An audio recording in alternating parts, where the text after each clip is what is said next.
So now let's get started. I'd like to introduce our speaker for tonight, Dr. Cheryl Phua. Dr. Cheryl Phua is a subspecialist VMO in fertility and reproductive endocrinology at RPA.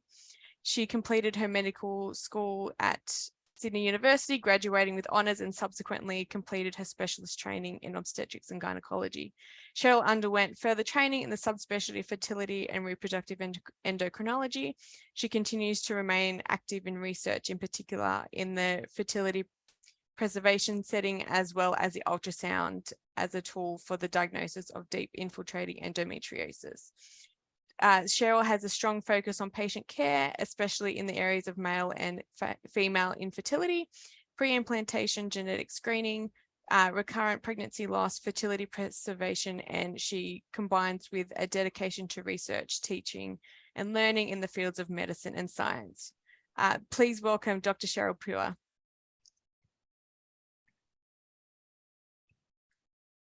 Hi guys, thanks so much for listening on this evening.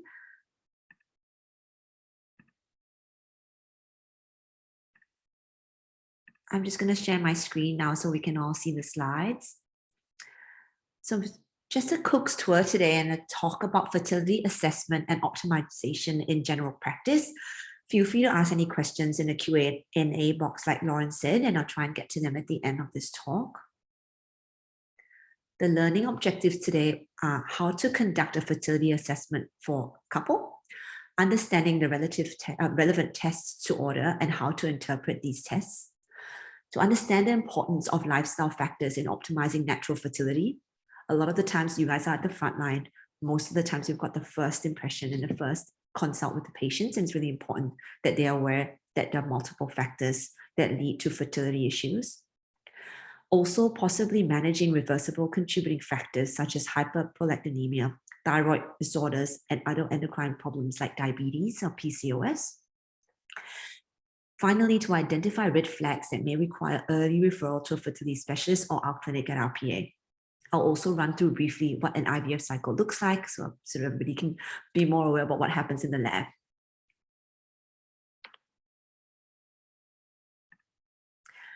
So we know that about 10 to 15% of all couples have difficulty conceiving. That's about 1 in 6 couples that might see you in your practice.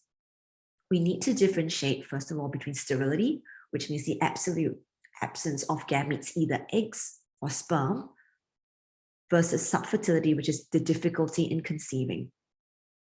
There's been a recent increase in demand for fertility services, likely due to a combination of things like public awareness, delayed childbearing, and we know improved success with fertility treatments. 1 in 6 couples find it difficult to conceive, and the latest statistics from research done in the IVF sector shows that at least 1 to 2 children per class are born from IVF. So what are the definitions of infertility? It's important to know that reduced fertility means that there's been no conception or no pregnancy after 12 months of regular unprotected intercourse. It's important to remember. Fecundability, which is a bit of a mouthful to say, is the chance of conceiving each cycle. So a normal couple, and we're talking about a young couple here, will have a 20 to 25% chance of conceiving each cycle. The average time it takes for a couple to conceive is 4 months or 4 cycles. And at 12 months of trying actively, 85% of couples, so the vast majority, should have achieved the pregnancy, if assuming everything else is normal. Fecundity, on the other hand, is a chance of having a live birth per cycle. A proportion of the women who conceive, as you can appreciate, will experience a pregnancy loss, unfortunately, and that's why there's a bit of a difference in terms of the definition. So at 1 month, 20% of couples we know will be pregnant, which means that 80% of couples will not be pregnant. So fecundability as defined in my previous slide will be about 0.2. At 3 months, if we take that percentage of the couples remaining that are not pregnant, then we know that about 50% of couples get pregnant, which leaves half of the couples still not pregnant. Fecundability then drops down to about 0.17. You can see that at 12 months, 85% of couples should have conceived by then, and the remaining 15% were not conceived. And fecundability at that stage is about 0.05. The curve then starts to form an asymptote or starts to flatten off from sort of 12 months to 24 months with only another 5 to 7% of couples conceiving, because at that stage, investigations are warranted to try and figure out if there's any underlying cause that is contributing to the couple's prolonged time to conceive. So some of the roles of what you guys do in your rooms could be to diagnose and treat underlying medical problems that could be leading to a longer time in falling pregnant. Definitely proactive education of couples regarding their fertility, general health and well-being, as well as genetic testing or preconception genetic screening, if they so wish to participate in that. It's also important to remember to optimize their periconception health and provide emotional and psychological support, because a lot of couples these days think that it's quite quick to fall pregnant because that's what we've learned. And that was the whole premise of contraception being taught in high school, etc. So people think it's quite fast to fall pregnant. Unfortunately, it does take time, as seen in the previous slide. And couples a lot of the times just need reassurance to make sure that what they're doing all the right things to optimize their chances of naturally falling pregnant. There's nothing else that they need to be taking from a supplement perspective. It's also an optimal time to refer to a fertility service, for example, a fertility specialist like myself or the clinic at RPA. And there's really no time that's right for all couples. It depends on individual circumstances. And if at any point you're thinking that they might be a bit more anxious or worried, you can always refer them to us in the clinic a bit sooner rather than later. Prognosis from investigating a couple with fertility issues relies on a couple of factors. The most important one by far is female age. The duration of infertility also plays a part. The time left to conception, which leads back to female age.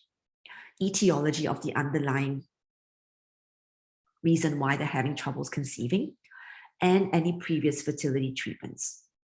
Now, it's important to remember that as females, we're born with as many eggs as we have in our ovaries. So two things happen as we get older: the number of eggs go down and the quality goes down. This is a slide showing that age and fecundability, and this is female age, are closely intertwined. This little red bar here, this column here, is 35, and that's when egg quality starts to go down slightly, and it significantly declines from about 37. With reducing egg numbers and egg quality, there's an increased risk of miscarriage, there's a longer time to conception or more fertility problems, and there's an increased risk of aneuploidy or genetic problems in the offspring. Female age, if you take young women less than 35 years old, they've got about a 10% chance of infertility. Using them as a baseline with a relative risk of 1, you can see how the chance of infertility increases substantially as women get older, and this has been controlled for other factors. So by the time couples are in the 35 to sort of late 30s, it's about 20%. In their early 40s, it's about 35% of couples who struggle. And when they're greater than 44, the vast majority of women that unfortunately are having aneuploid embryos and thus leading to miscarriage or problems with fertility. Going back to why is it that female age is such an important factor for fertility, it's due to the eggs. So we're born with as many eggs as we have when we were fetus growing in our mom's womb. As we get older, we're losing eggs each month more than what is being released or ovulated. There's ongoing attrition or apoptosis in the follicular pool, thus leading to a decline in both antral follicle count and serum AMH or anti-mullerian hormone. There's increased ovulatory dysfunction. So of the eggs that are left, they're also not as great. And so there's early ovulation, which means that there might be an asynchrony in when the egg is released and the lining of the womb or receptivity of the endometrium, or long anovulatory cycles where women might go for 2 or 3 months or might have a more prolonged cycle, leading to issues with implantation again. It's been shown with studies looking at animal studies as well as young women's eggs and older women's eggs that there's also increased meiotic errors in the oocytes and a difference in gene expression as well as mitochondrial function and even the number of mitochondria in itself within the older oocyte versus the younger one. So all of these factors in itself lead to problems with segregation of chromosomes in metaphase for these eggs, thus leading to poorer quality eggs. Even if the genetics of the egg is right, there's also increased risk of problems with the energy cells or the mitochondria in the eggs, thus leading to problems with embryo development, implantation, and growth in the womb. So duration of infertility and its prognosis, the shorter time a couple has tried for, the better their prognosis is, basically. The longer they've tried for, so here you can see couples who've been trying for 6 months have a better fecundability or chance of falling pregnant each month than a couple who's already been trying for 3 years and nothing's happening. There is something else going on in this couple who's been trying for 3 years and not fallen pregnant compared to someone who's been trying for 6 months. And that's when it warrants further investigation. So what are the requirements for conception or pregnancy? Obviously, we need eggs and sperm. They need to be able to fertilize, so the eggs and sperm have to be able to meet. That usually occurs here at the ampulla or at the end of the fallopian tube. Once the eggs and sperm meet and once fertilization happens, the embryo then takes 5 days to develop and grow very rapidly from 1 cell to 2 cells. And then in 5 days, it's got hundreds of cells and 2 different cell lines. The blastocyst has the outer cells, which are the trifectodem forming the placenta, and an inner cell mass, which is here, which forms the baby. On day 5 or day 6, the embryo will land in the lining. At this stage, it's got to send the right signals to the endometrium. The endometrium also has to be receptive to the embryo. If all of those things line up, then implantation occurs and a woman misses her period, she's pregnant. The underlying etiology of infertility or subfertility is sort of multifactorial in most cases. There could be a problem in the female ovulation in about 20% of couples. Male factor infertility accounts for about 30% of couples. Fallopian tube pathology, roughly about 30%, and that's going up due to the increased risk of PIDs that we're seeing in our younger population. Endometriosis can be as low as 5% or can be as high as 30%, depending on the papers in which you read. And unexplained infertility accounts for about 15% of couples. The WHO definition, as is the Medicare definition of infertility, is in failure to conceive after 12 months of actively trying with unprotected intercourse regularly for women less than 35. In older women, we usually tend to draw this down to 6 months because we know that time isn't on our side in terms of an equality perspective. There are some exceptions to remember when you're seeing a patient in your surgery. If they've got irregular menses or if they haven't had a period for a while, it's important to check for various etiologies of that or to refer them on sooner rather than later, because a recent statistic which was quite horrifying to me as a fertility doctor and a gynecologist is that it took an average of 18 to 24 months for young women to be diagnosed with premature ovarian failure. And that to me is quite shocking, because in those 18 to 24 months, sometimes things could have been done to help them from a fertility preservation perspective. If a patient has got intermenstrual bleeding or even postcoital bleeding, they should be referred on. If they've got severe pelvic pain, dysmenorrhea, or symptoms of deep infiltrating endometriosis, such as problems with dyschezia or painful pain or passing the stools, then they also should be considered to be referred on sooner. If they've had a history in themselves of a ruptured appendix or a history of PID, we worry that there might be tubal pathology. Again, any older patient needs to be assessed sooner rather than later because of the finite time for falling pregnant. And if they're a particularly anxious patient or couple and they're just wanting information gathering and to be reassured, then by all means, send them along. Not everybody who comes to see us in the clinic will be offered IVF, so don't worry. They shouldn't expect that to be offered either. So what are some of the history points that we sort of think are important to take from this couple? On the female side, the age is the most important, duration of infertility, if it's primary or secondary infertility, their menstrual cycle and its regularity, any abnormal bleeding patterns, any pain associated with their periods that may be a harbinger of endometriosis, if they're on any drugs or medications that might be toxic or might not be safe in pregnancy, if they're taking any illicit drugs, if they're smoking or having heavy alcohol use. Then moving on to the family history side of things for both partners in the relationship. Is there anything that could be sort of hinting at a hereditary condition? Early cancers, for example, BRCA is increasing, being diagnosed in young women these days. Any history of birth defects, for example, spina bifida, that might mean that she might need a higher dose of folic acid. And then the male partner, don't forget that it takes two to tango. We need eggs and sperm. It's always important to take a thorough history from the male partner as well. So on the male partner side, it's important to check that he's got any exogenous testosterone use, a history of any mumps, history of things like headaches that might point to a underlying pituitary problem, issues with infection of the prostate gland, testicles, or urine tube, or any problems with erectile dysfunction. It's also important to check on his side if there's any family history of things like cystic fibrosis, learning difficulties, or autism, because they might then want to pursue reproductive carrier screening at that stage. On examination, we generally take a BMI, do a general medical examination as you see fit, depending on what they've come in and what the risk factors in the history have identified, an abdominal and pelvic exam if indicated, and most importantly, a cervical screening test if it's due. Investigations focus primarily on eggs or female side, sperm or male investigations, as well as pelvic anatomy for the female.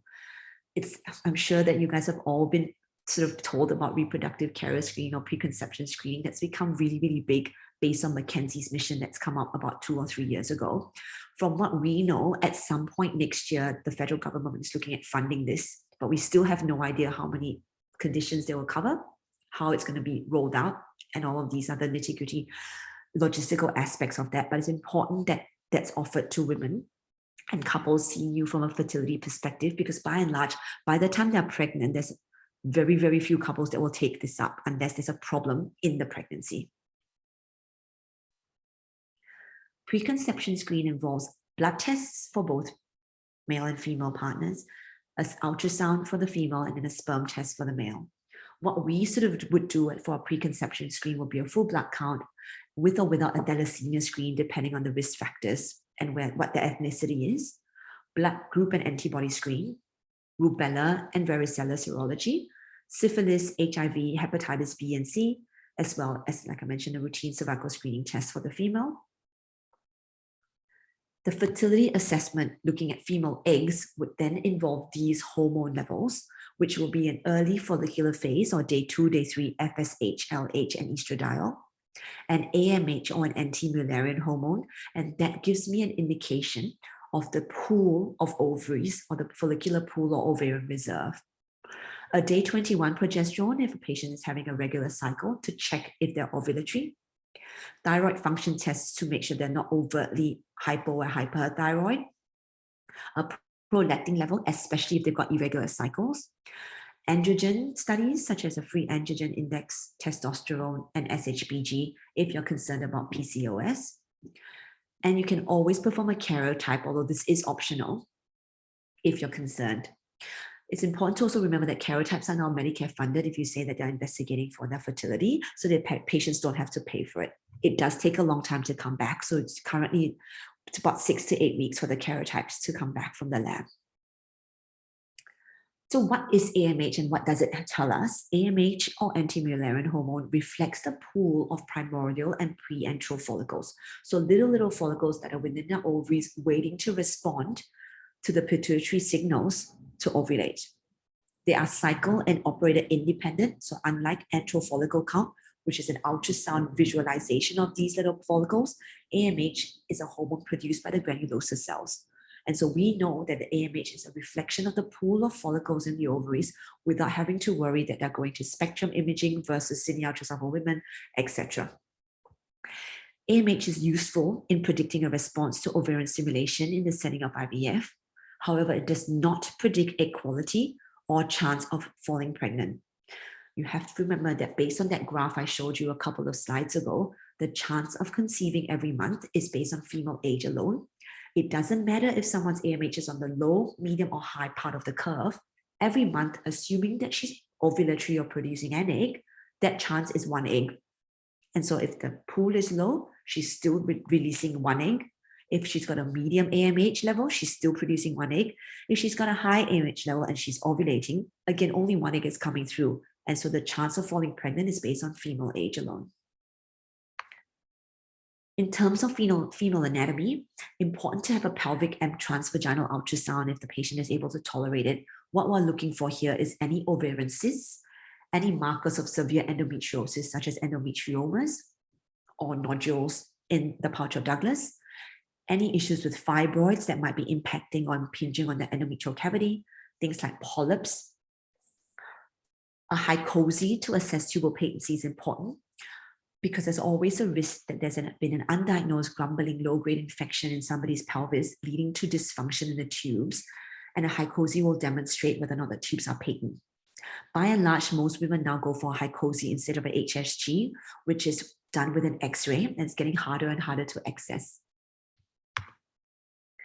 In terms of male investigations, we perform baseline male serology just to make sure, because they are, after all, having unprotected intercourse, and we don't want them to be exchanging infection. A semen analysis is important. And what we look at for baseline semen analysis is three main parameters: how much sperm there is the sperm moving in the right way, and roughly what the morphology is or what they look like under the microscope. Normal concentrations should be more than 15 million sperm in a male of ejaculate. More than 4% of that sperm in the whole ejaculate, sounds really low, I know, should appear normal by strict morphological investigation. And more than 40% of the sperm should have normal forward motion. We can also check the presence of anti-sperm antibodies, especially in men who've had surgery done before. And in the setting that you find someone with really low really low sperm counts, if there's absence of sperm, azospermia, or really low sperm counts, oligospermia, if a couple has recurrent pregnancy loss or recurrent miscarriage, if there's a history of failed IVF or implantation failure, or any family history that might make you a little bit suspicious or worried, that's when we would definitely add on a karyotypic or chromosomal studies to rule out any translocations or other chromosome abnormalities that may have contributed to their history. What do we need to educate couples that are seeing us about? Basically, supplementation in pre-pregnancy time. Folic acid, either 50 micrograms, 500 micrograms, or 5 milligrams, depending on the risk factors. Iodine, iron, vitamin E, and calcium if they're deficient. The vast majority, I have not seen anybody who's sufficient, who's basically replete in all of these three things that we've tested them for. Advise them about the chances of falling pregnant or their fecundability per month to reassure them that what they're doing is on the right track. There's no need to worry if they've only been trying for a month or two. Predicting ovulation or the fertile window is really important. You'll be surprised at how few women actually know what their fertile window is and what their own biology is. And so it's important to educate them about when it is to have intercourse to optimize their chances of conceiving. Coital frequency and timing goes in together with the fertile window. And optimizing lifestyle factors, for example, BMI optimization, smoking and alcohol, and reduction in drugs, or optimizing or tweaking what medications they are on in order to make sure that they're not on, for example, something like an ACE inhibitor. Genetic screening for cystic fibrosis or other panels on reproductive screening panels can also be offered at this stage for couples who are willing to take it up. So how do we predict ovulation? This is a graph that goes back to medical school for a lot of us. You can see here that in a cycle, there's a pool of follicles. So this one looks at just one, but we know that there's a pool of follicles within each ovary that responds to pulsatile gonadotropins, primarily FSH in the beginning. The FSH will select for one of the follicles to grow, and as this follicle grows, it produces estrogen here. As estrogen rises, it feeds back negatively to the pituitary gland so that only one follicle continues to grow and the rest of them are trees. At a certain point, once that follicle takes over, it will then have a positive feedback and elicit an LH surge, and that's when ovulation happens. The egg is a rather precious commodity. Once the LH peaks, ovulation happens within the next 12 to 24 hours. And the egg does not survive for very much longer after that, 1 to 2 days maximum. The LH surge will then also induce the follicle, which has released the egg now, to change into what's called the corpus luteum. That produces progesterone in order to change the cellular and molecular basis of the lining or the endometrium from a follicular phase to a secretory phase in order to be waiting to accept the embryo for implantation. Average cycle length, 28 days to 35 days. And ovulation happens roughly about day sort of 12 to day 16. So the fertile window is actually about 6 days. It's on the 6-day interval ending in the day of ovulation. The problem is for women, as you know, I'm not going to know if this period that's going to come is going to be a 28-day cycle or it's going to be a 30-day, 32-day cycle, which means that that fertile window can shift month to month depending on their stress, if they've been unwell, if they've been on medications, etc. It's important to get to start trying after the cessation of menses until ovulation and even a little bit after, just in case that period is a bit of a longer one.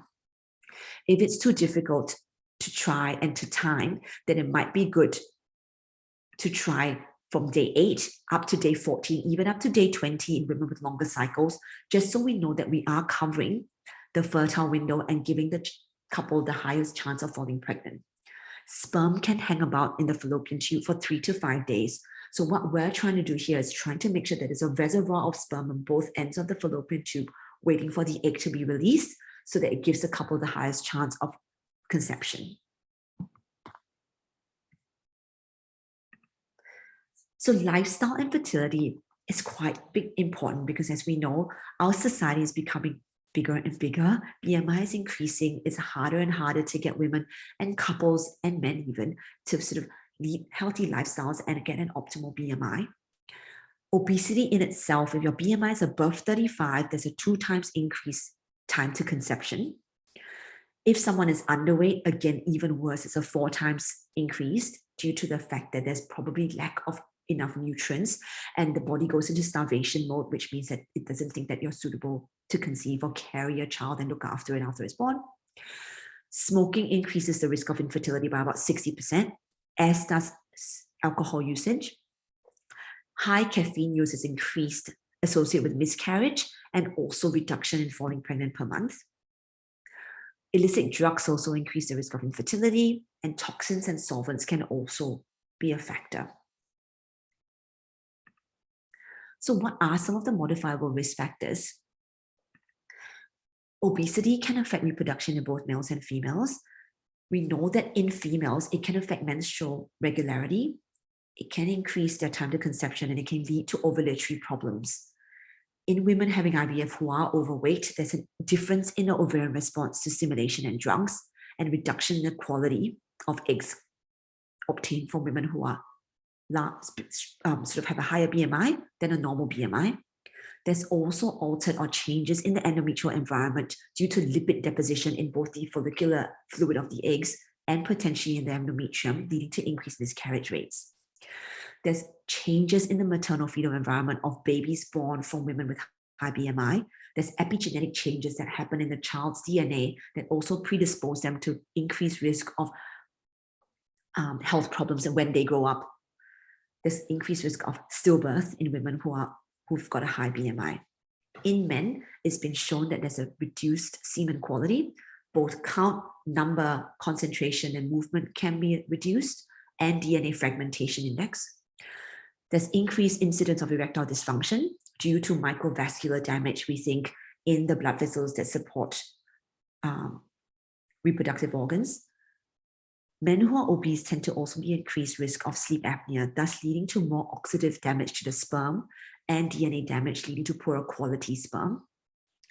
And there's reduced total and bioavailable testosterone in these men, which again may lead to sexual dysfunction.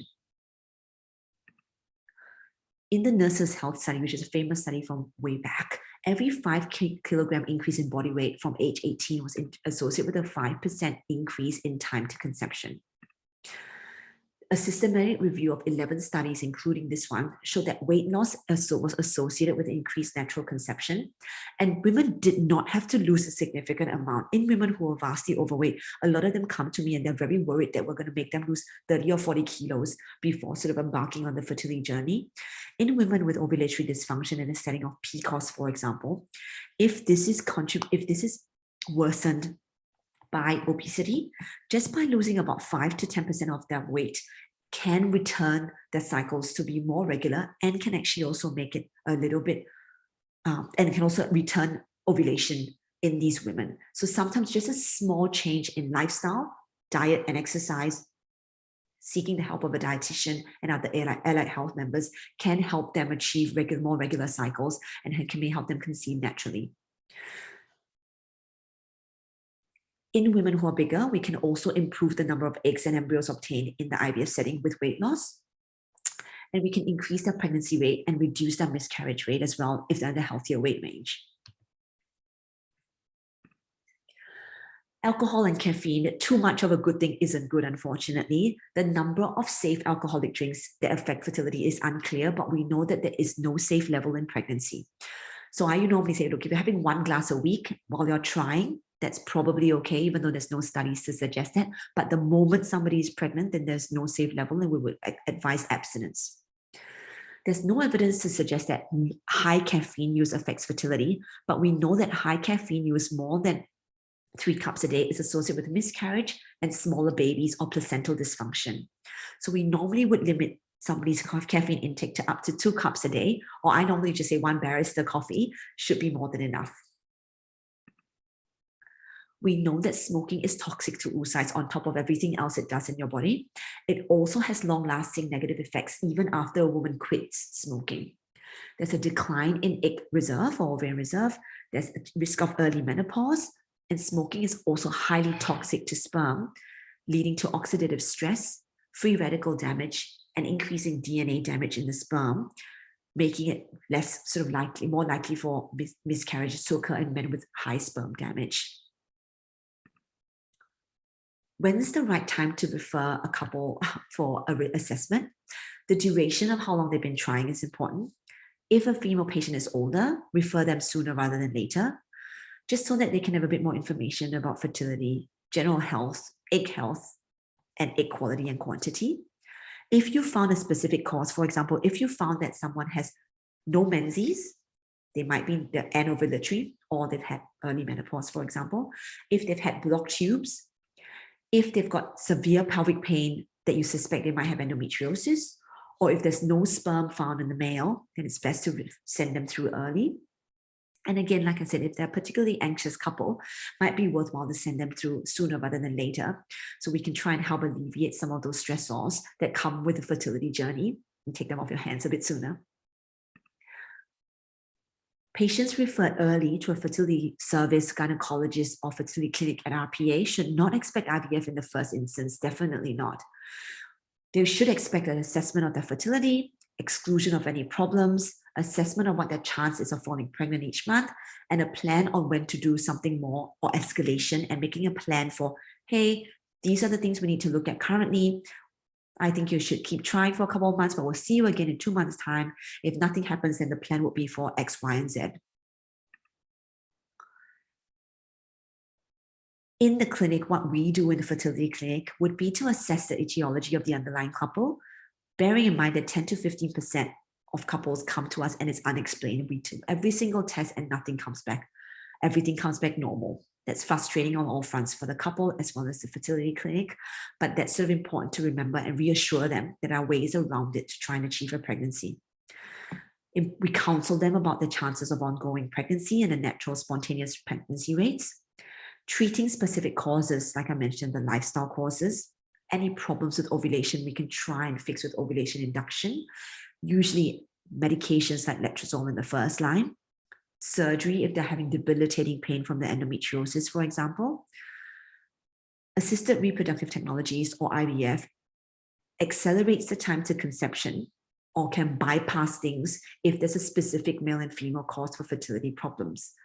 If a woman has had ectopic pregnancies and has no more tubes, then the only way she can conceive, unfortunately, naturally would be to do IVF, because we bypass the fallopian tubes. If a man has cystic fibrosis and congenital absence of the vas deferens, he will be azoospermic because he's unable to get the sperm to travel from the testes out into his ejaculate. In that instance, we're going to have to retrieve sperm with a needle from the testicle and then put them together with eggs in the lab and grow them in the lab and implant the embryo back into his partner. So these are the things that IVF can help accelerate and bypass if it's a specific cause. IVF, unfortunately, cannot overcome female age as a factor. Most of the things we can try and fix and overcome, but female age is the main predictor of success rates from IVF and failure rates if you look at it on the other side of the coin. It's extensively used to improve success rates, IVF itself. Currently now, a single blastocyst or day 5 embryo transfer with pre-implantation genetic screening of embryos for aneuploidy or things like Down syndrome remains the gold standard, because we're able to get to the good embryo that is going to give my patients the best chance of a pregnancy the fastest, instead of working through some embryos that look great but might be aneuploid. Just briefly running you through the IVF process at the moment.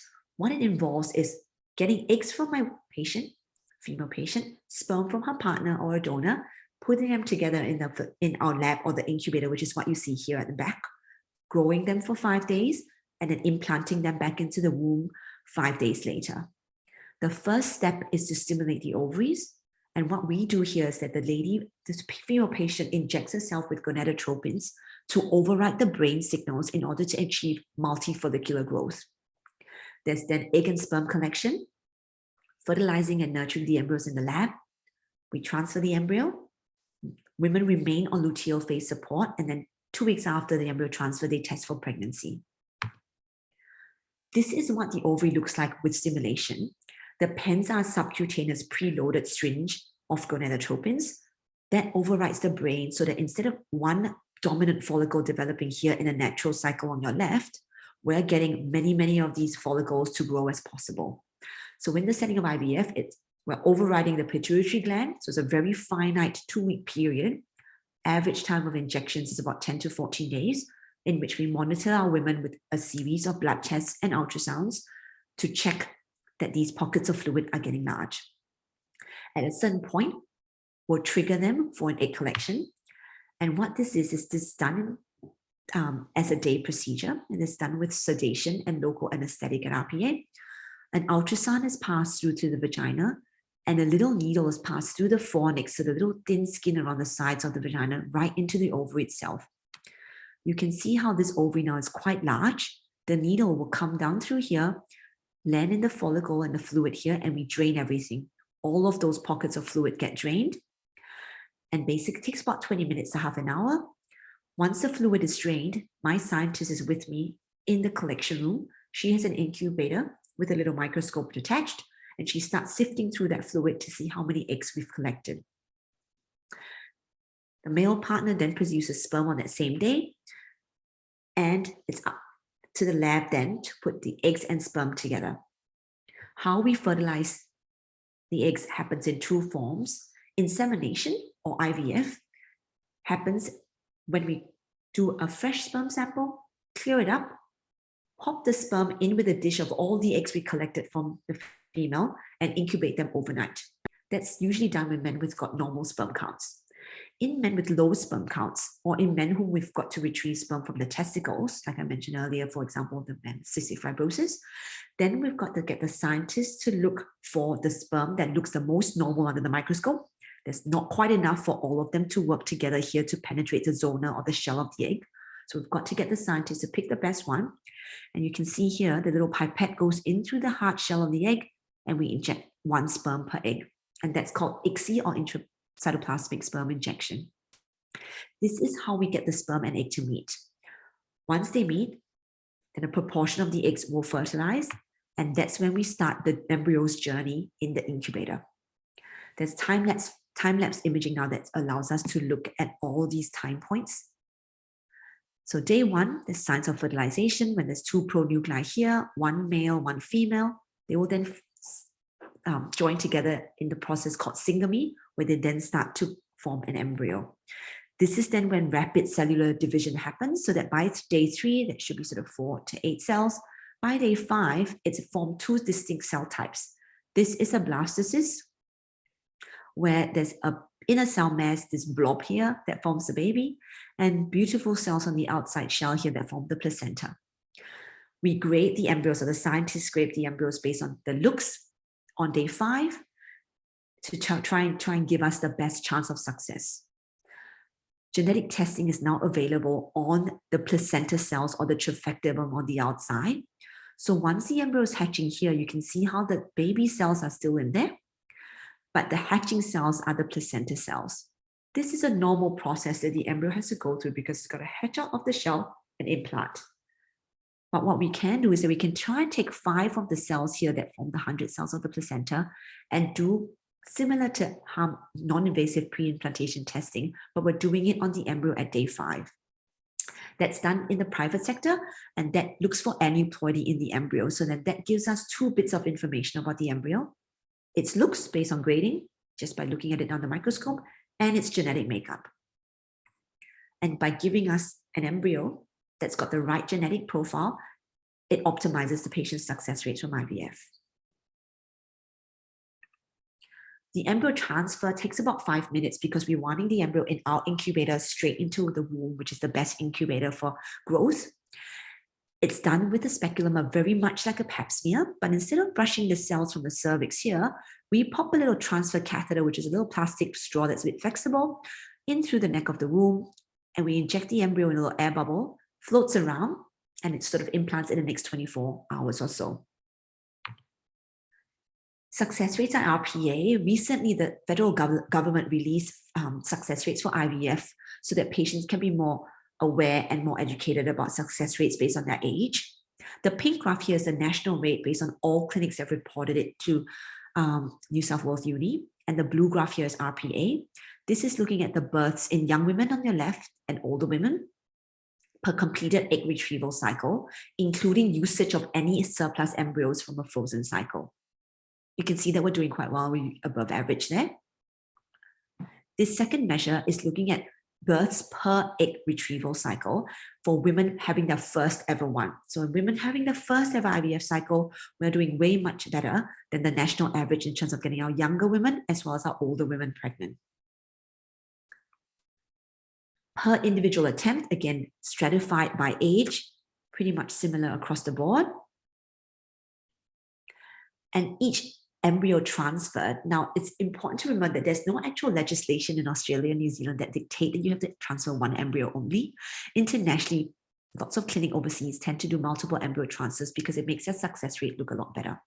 At RPA, we're the only unit that's 100% single embryo transfer rate because of the risk of multiple pregnancies. And so you can see that per embryo transfer, despite only transferring one embryo, we're pretty much the same as all the other clinics across the board. Why is it that we think we've got such good success rates even in this public setting? It's because we individualize treatment for our patients with ovarian stimulation and egg collection. We offer egg collection Mondays to Fridays. The lab quality is really important.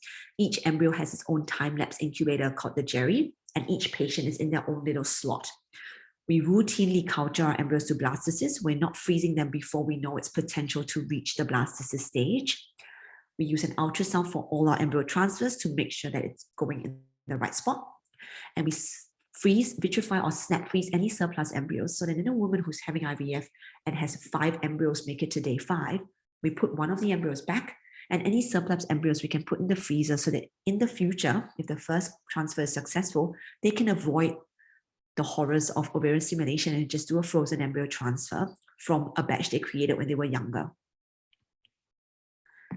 So in summary, the role of the GP in fertility is with education, optimizing lifestyle factors, and obviously ensuring that patients have been worked up, and that female age is the most important factor in determining outcome, unfortunately. It's hard to get this across, but I think it's important to reiterate this at every time point of the fertility journey. Etiology of fertility can be eggs, sperm, pelvic anatomy, or very much unexplained, unfortunately. You can refer to a fertility specialist at RPA using the HealthLink e-referral guide. And we've got a clinic that runs at RPA. There's also one that runs at Canterbury Hospital now. We've just set that up recently. The link is provided here. We know that IVF success rates in the recent times have improved dramatically with individualized treatment and elective single embryo transfer on day 5, plus pre-implantation genetic screening if possible.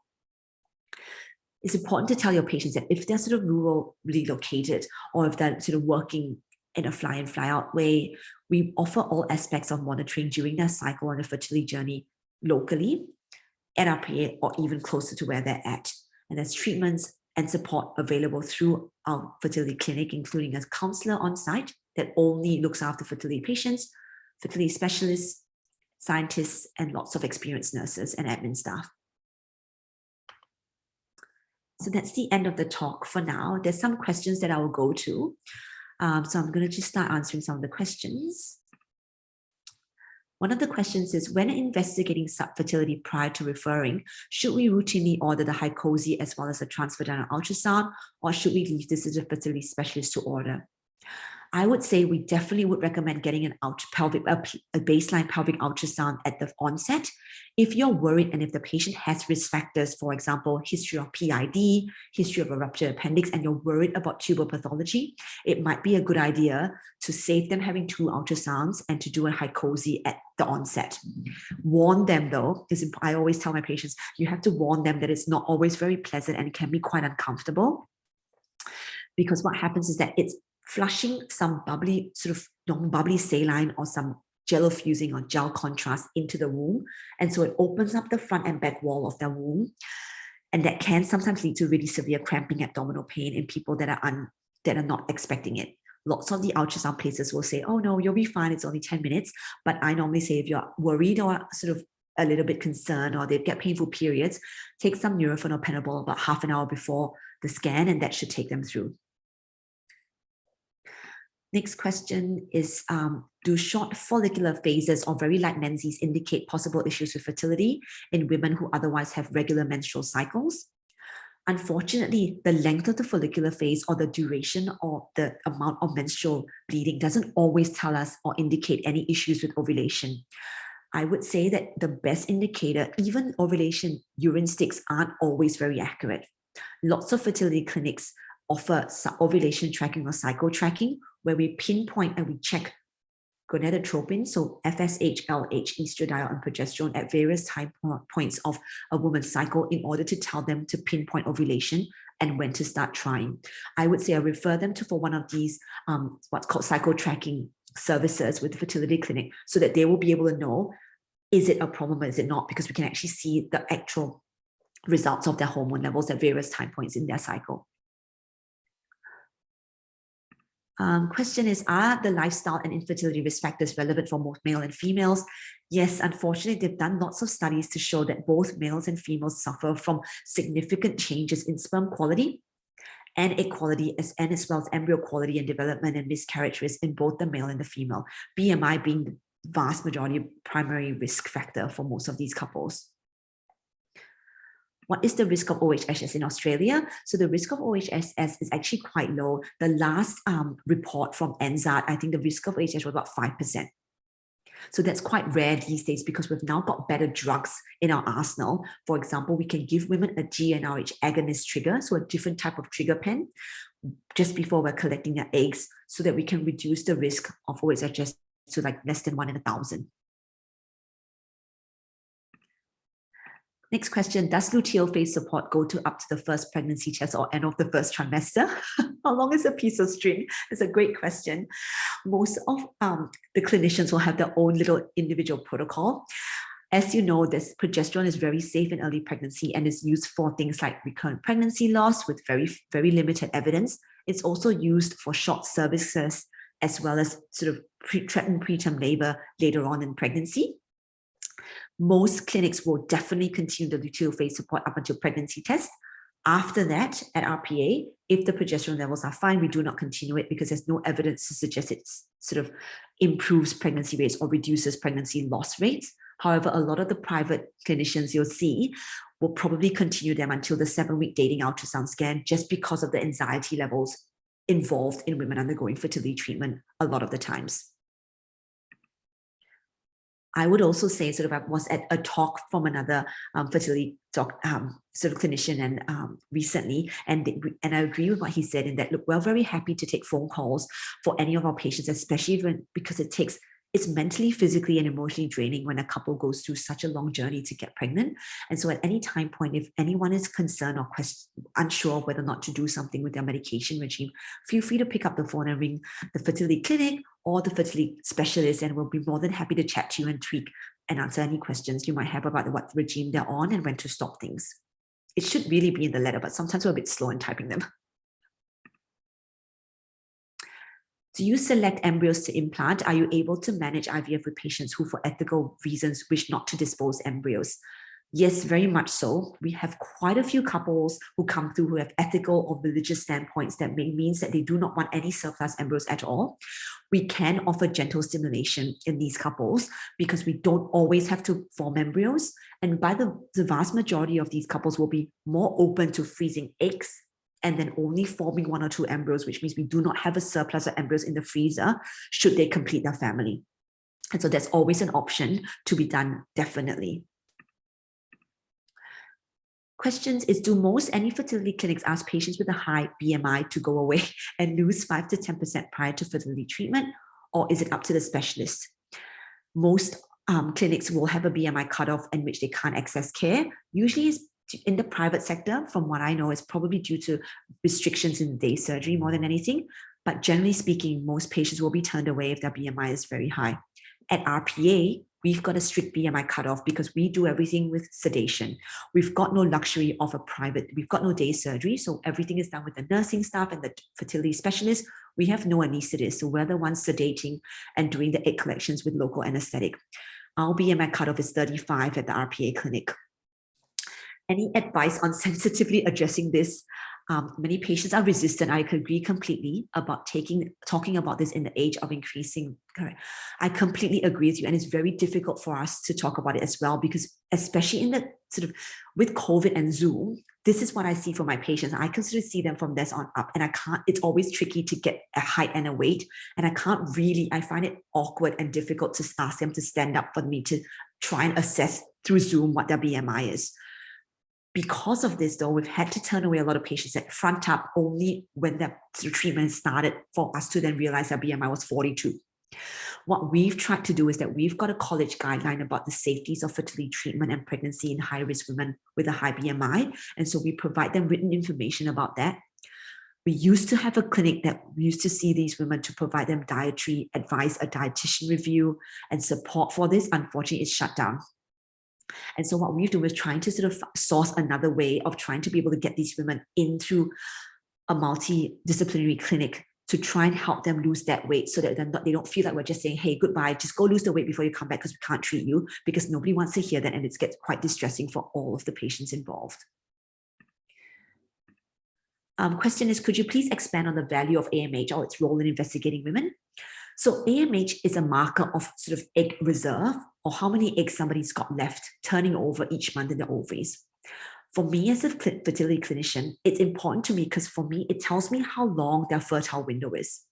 We know that women with low AMH will tend to go through menopause earlier than someone with a normal or higher AMH, but unfortunately, there isn't a finite formula for exactly when that will happen. So this would give us an idea of how quickly we segue on to more invasive techniques on top of all the other history-taking exercises, for example, how long they've been trying, if there's any other reason to. It also gives us an idea of how they'll respond to ovarian stimulation. In someone with a lower AMH level, even with high doses of gonadotropins with ovarian stimulation, we are only going to get a very modest number of eggs because I cannot make more than what's there grow. In someone with a very high AMH level, they're at risk of hyperstimulation, they're at risk of OHSS, and they're at risk of giving us a lot of eggs because we know that there's more there to respond to the medication. Can GPs refer for cycle tracking if they're not being seen by the fertility clinic? RPA doesn't offer cycle tracking for general cycles, but I know that the private fertility clinics do. So yes, GPs can refer straight on to them, and it should be available on their website. Janea offered 3 cycles of tracking done through the clinics in the city. For women with irregular cycles such as PCOS, what would your advice be for intercourse timing, and how would you count the fertile window? This is a bit tricky because in terms of cycle regularity, we know that the vast majority of menstrual cycles that occur more than 45 35 to 40 days are anovulatory, which means they're not producing an egg, even if they're having periods every sort of 5 to 6 weeks. There's underlying ovulatory dysfunction that goes hand in hand with PCOS. And so for that, it's quite tricky to advise on timing for fertile window, but I would just in doubt, draw that out over a longer time so that we're covering late ovulators. By and large, if their cycles are very, very long or very far apart, they may benefit from ovulation induction and a referral to our clinic to have a chat about whether or not they're a suitable candidate. How do you explain the significance of a low AMH to the patient? This is a really important question because a lot of women are just coming to see you guys, I'm assuming, and just checking their fertility and things. It's important to reassure them that it is not a marker of quality, but more a marker of, in an ideal world, if your AMH is low, I would ask you to start trying to conceive sooner rather than later. And in an ideal world, if possible, see a fertility specialist to talk about options for fertility preservation if that's what your patient wants. And so that's an important thing to remember. But important to reassure them that the setting of a low egg count does not mean that they are infertile, has no bearing on the chances of conceiving every month, and also has no bearing on things like quality of the eggs, etc. Long-term pill use, so if someone's been on the COCP for yonks and yonks and yonks, can reduce the AMH count by 30%. That's the only medication so far that's been shown to have any variation in AMH levels. So in my head, I just add that back on to what the AMH level is. But if they're really worried, you can stop them on the pill for about 3 to 4 months and repeat the AMH then.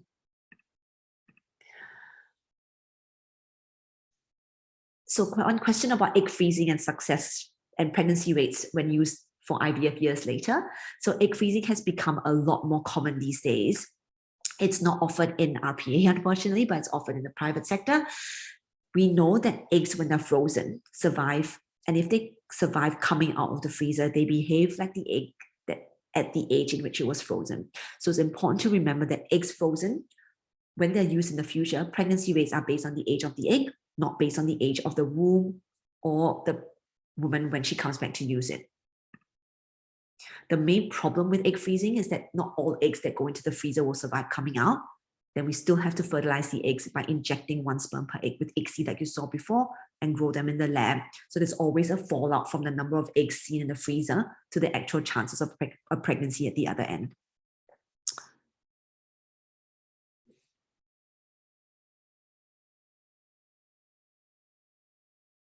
There's a question about fertilization rates from social egg freezing and live birth rates. So live birth rates, like I mentioned, very similar to the time in which the egg was frozen.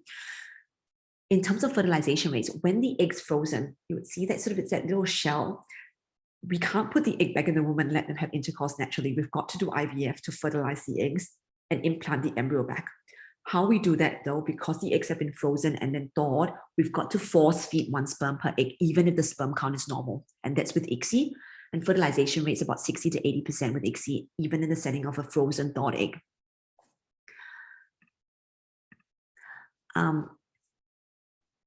So one of the questions is what reading is considered low AMH? This will be dependent on the patient's age. And if you go sort of online, there are a lot of resources with AMH nomograms to tell you what the average range is for different sort of age range per woman. So usually the x-axis is female age and the y-axis is AMH, and there's a very large sort of area of normality with a median number. Under and over that is usually the 5th or 10th centile. So a question about a patient with high AMH count saying that it may indicate PCOS based on the pathology report, but the patient has regular cycles. So if someone has a high AMH alone and she's otherwise well with no other symptoms of PCOS, then there's no need to investigate further, other than if it's very, very high, if it's in the hundreds, I would perform a pelvic ultrasound to rule out a granulosa cell tumor of the ovary. That's very rare, but that's the only thing I would do in the setting of a very high AMH count. A question about how to interpret day 2 to day 3 FSH, LH, estradiol, and day 21 progesterone.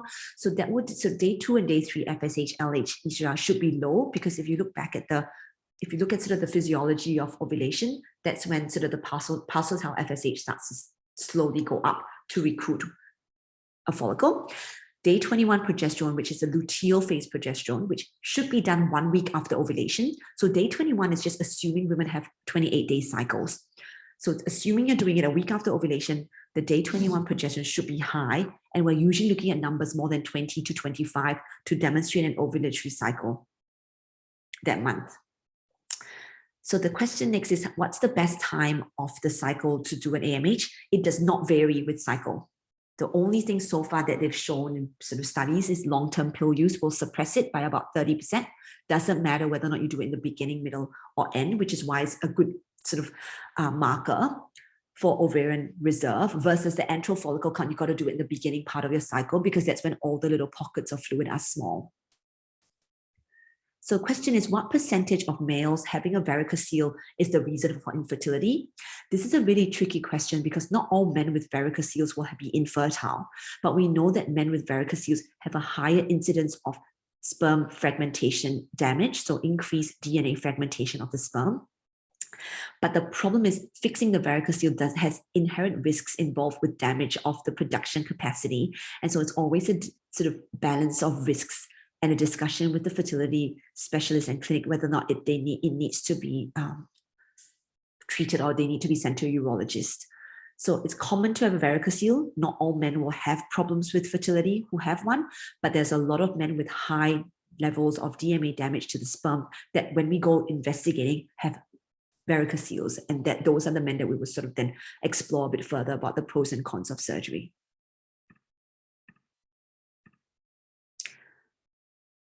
That's all the questions so far, guys. If there's any more questions, I've sort of probably got a couple more minutes to answer questions.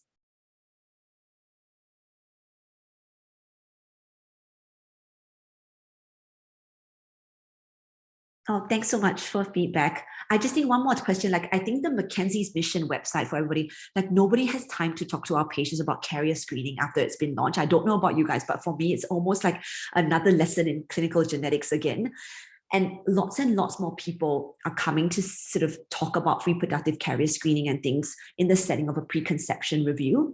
I think it's important to refer them on for sort of more information, because there's an information pamphlet released by the New South Wales government on reproductive carrier screening that you can give to them. And there's also quite good pamphlets from the various places that do it for these patients, because the last thing we want is for a couple to have to go through a mid-trimester miscarriage because they both had cystic fibrosis, but they didn't know they carried it.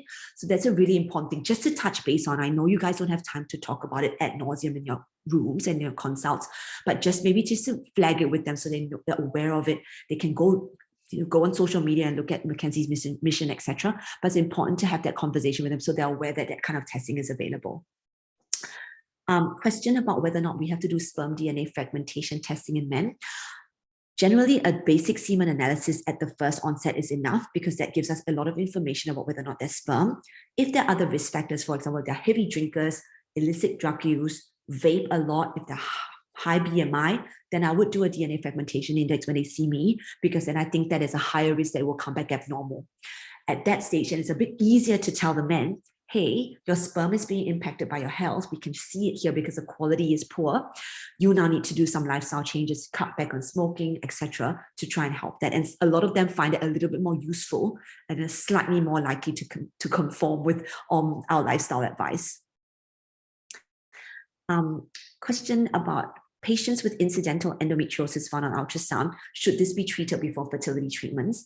Not always. Unfortunately, endometriosis is one of those things where people with stage 4 endometriosis or really severe endometriosis can fall pregnant, and people with very mild endometriosis can have really bad troubles. There's always pros and cons because sometimes the treatment in itself, which is surgery, laparoscopic surgery, has risks of surgery and a risk of damaging the ovaries and reducing the egg capacity even further if people go in and remove ovarian cysts. And so it's always important to just chat to them and refer them on if you're unsure to a gynecologist, or more importantly, a fertility specialist, so that they can have their options and explore that.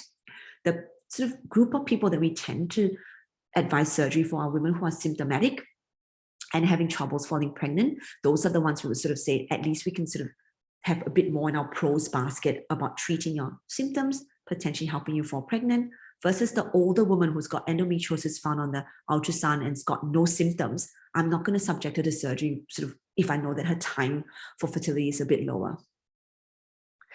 No, RPA to, sorry, last question. Referral to RPA is not based on catchment area at all. You can refer from anywhere. So back in COVID days, the good thing was that we didn't have to get our patients to come in face-to-face. It's back to face-to-face now for the appointments. So Zoom is offered for rural and remote patients, but you can refer from anywhere. We see patients from all suburbs. There's no catchment area for our fertility clinic.